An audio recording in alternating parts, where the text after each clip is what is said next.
El día 19 de julio vuelve a aparecer Ortega en una acto ahí de celebración familiar que realiza ahora periódicamente. Y dentro pues, de ese larguísimo, aburrido y tedioso discurso, lo más importante y llamativo, por lo menos para mí, fue esa alusión a que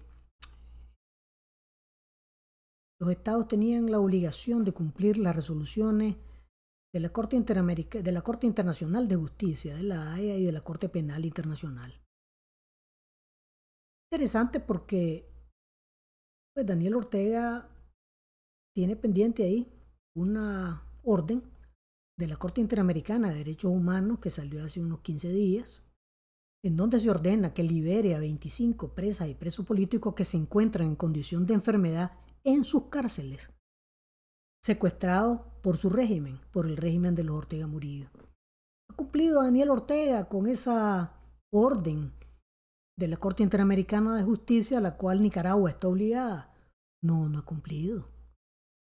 ¿Ha cumplido Daniel Ortega con las resoluciones de la Comisión Interamericana de Derechos Humanos para que se den medidas provisionales de protección a presas y presos políticos? No ha cumplido. ¿Ha cumplido Daniel Ortega con la orden de la Comisión Interamericana de Derechos Humanos y ahora de la Corte también internacional, de la Corte Interamericana, de que muestre a Brooklyn Rivera, al profesor Freddy Quesada, que están desaparecidos, y a Carlos Bojorge? No, no ha cumplido.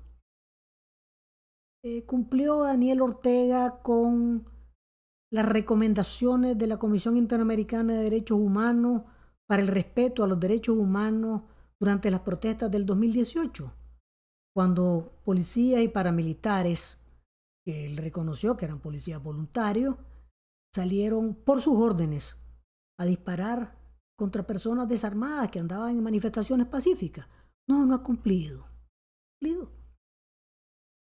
¿Ha cumplido Daniel Ortega con el imperativo que le planteó recientemente el Consejo de Naciones Unidas para los Derechos Humanos y la propia relatora, diciendo que todavía es tiempo para que en Nicaragua se restablezcan plenamente los derechos humanos de los nicaragüenses?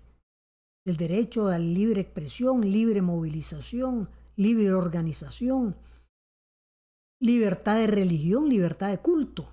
¿Ha cumplido Daniel Ortega con esas obligaciones internacionales y que además están en la Constitución nicaragüense? No, no cumple.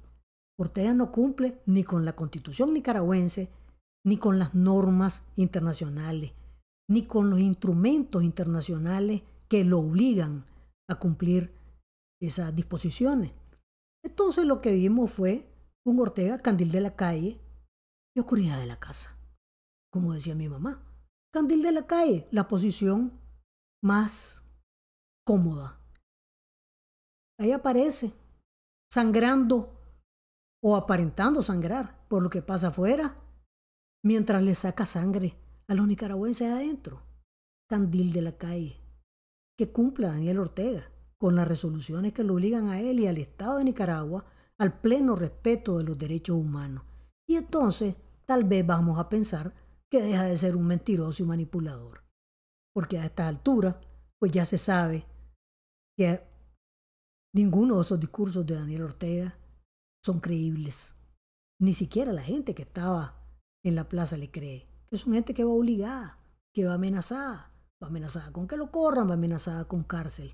Porque ahora pues le ha tocado el chipote y el distrito 3 a los funcionarios públicos. Recuerden que hay 147 presas y presos políticos registrados. Eso es lo que el mecanismo de reconocimiento de presas y presos ha determinado. Y que esta semana la periodista Fabiola Tercero, que se dedicaba a alquilar libros, a vender libros, a cambiar libros, es decir, una actividad para ganarse la vida, fue secuestrada y se encuentra secuestrada por el régimen de los Ortega Murillo y debe ser liberada. Ella y todo el resto de presas y presos políticos. Recuerden, dependen de nosotros que presas y presos políticos que se encuentran en las cárceles de los Ortega Murillo sean liberados.